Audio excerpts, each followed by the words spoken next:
Hello everyone and welcome back to another video on chasing the illusion. So as some of you may know, I am currently doing my own live show, my first ever one, called Show and Tell. And in it I use 3 different types of deception, the first one being sleight of hand, the second one being mind reading / mind control, and the third one being misdirection. Mould all those things together, there's something I like to call sleight of mind direction. It's a working title. That's the joke I say in the show anyway. But it's basically a trip down memory lane where we play some games that you would have played as a child, but I use those 3 key aspects to win the games. And we do a little bit of mind reading stuff where I go back into their childhood and I tell them things that they haven't ever told anyone before and stuff like that. And then I stick after the show and I do a bit more close-up stuff. That's the bit I really look forward to. Obviously, I love doing my own show. Before I even started doing magic and stuff, I was an actor. I did shows on stage and things like that. So it's good to go back to my roots and actually do magic on a stage for once. Yeah, so as I was talking about the after party, so to speak, I stick around, do a couple of close-up stuff which I'm more used to doing, especially when it comes to magic itself. So this is where this whole video has come about from. So imagine the scene. I've just done my show, went really well. It was my second show of all the performances I've ever done, and I'm doing the after party bit. And I'm talking to some people, doing tricks to some people, and I come across this couple. They seem like a lovely couple, and they were a lovely couple, and you'll see how generous and how lovely they were. Basically what happens next is they want to see a card trick. Now in my show and Tell, I don't do any card tricks. There's no card tricks involved at all, but obviously I always do carry a deck of cards with me. Case in point, the deck of cards that I was using that day was these bad boys, the Flourish Advocates from Daniel Madison. And I couldn't have picked a better deck of cards for these 2 people. The man in case owns the Van Gogh Exhibition in London. I've been meaning to go to it. So it was kind of awestruck in a way that they were coming to see my show and they were members of the club. So and obviously, if you know the Flourish Advocates, there's flowers on it, and you know Van Gogh or Van Gogh, however you say his name. I don't know. I'm going to call him Van Gogh for the rest of the video. He did a lot of stuff with flowers and things like that, and he was also a troubled soul. I would say Van Gogh is one of the biggest, not the biggest influence, but he does influence my kind of creativity and stuff like that. When you think about it, he's not on the forefront of my influences, but he is always in the background and things like that. So it was kind of a big deal. And like I said, he was a bit troubled and things like that. And if you know, and if you've got the Flourish Advocates, you know there is a trick in there with the Ace of Spades. So where is it? It should be here somewhere. Yeah, so on the Ace of Spades, I don't know if you can see that well when it wants to load. It says your paint is useful paint, and I thought, talking to the Van Gogh people, that was a pretty good, you know,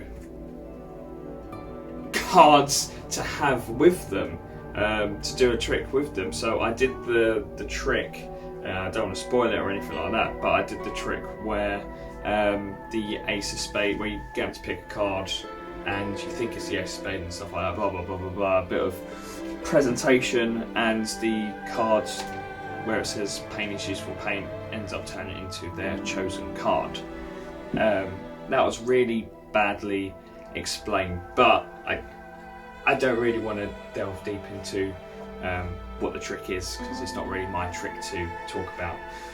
So that was the first trick that I did, and obviously they were mesmerised by it. Then the guy who owns the exhibition goes to me and says, if you can blow my mind with one more trick, you can come to the exhibition for free. And I was like, cool, will do. Don't have to say that again. And it's a shame that I didn't catch it on camera. In a way, it's a shame that I didn't catch it on camera, because I don't think I could ever do this trick ever again. But in a way, it's kind of good that I didn't catch it on camera, because I think it would have taken away from the moment, because it was such a special moment. I don't even really want to talk about what the trick is, how it happened, because it was a very special moment, and if I tried to describe it, it wouldn't be as good. If I tried to describe it, you had to be there in the moment. It was a mind reading trick. Basically, I told them to think of any Van Gogh painting. It doesn't have to be a famous one, it could be a really unfamous one, if that's even a word, and describe it, and I managed to describe it perfectly and even get the name of it.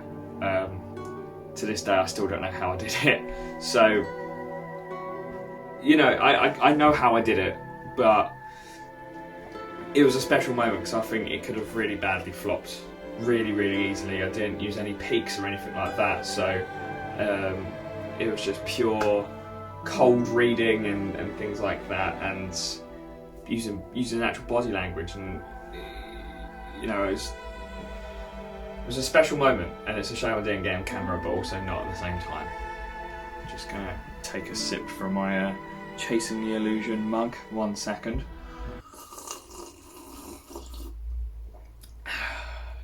Shameless promotion there. Anyway, moving on.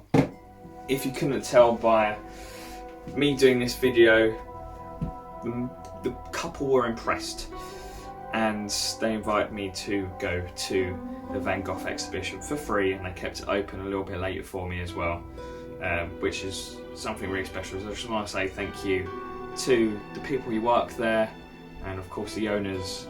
And today's Friday, so I'm going to be doing another show again tonight, and I just wish the rest of the shows are going to be as special as that night was, and they will be. You know, every night's going to be different.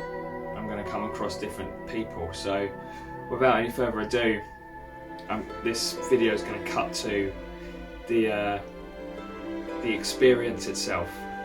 Enjoy. So as I made my way over to the exhibition, I was a little bit nervous. You know, I'm going to this place with people I've never really met before, but I'm so happy that I did. Here's the exhibition.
Here is the picture that my participant was thinking of. It's called Wheat Fields and Crows. I've never seen it before until this moment. And in this moment I was sitting there, I realised how lucky I actually was to actually be there. Right, again, that is the end of the video. I hope you enjoyed it. It's a little bit different than what I usually do. I feel like I say that on every single video, but I just want to say again, thank you to everyone who works at the exhibition. Thank you to the owners who allowed me to impress them enough to let me go. Thank you to the venue that's allowing me to do the shows, and thank you if you end up coming to the shows. I do really appreciate it. Without any further ado, that is the end of the video. Like this video if you so want, subscribe to the channel. I hate saying all this stuff, it's so cheesy and so YouTubey. You know, check out my Instagram if you so wish. And like I said, that is the end of the video. I hope you enjoyed it, and I'll see you in the next one. The next video is going to be my everyday carry. Last year that video really hit off, so I'm hoping this one does exactly the same. But I'll see you then. Goodbye.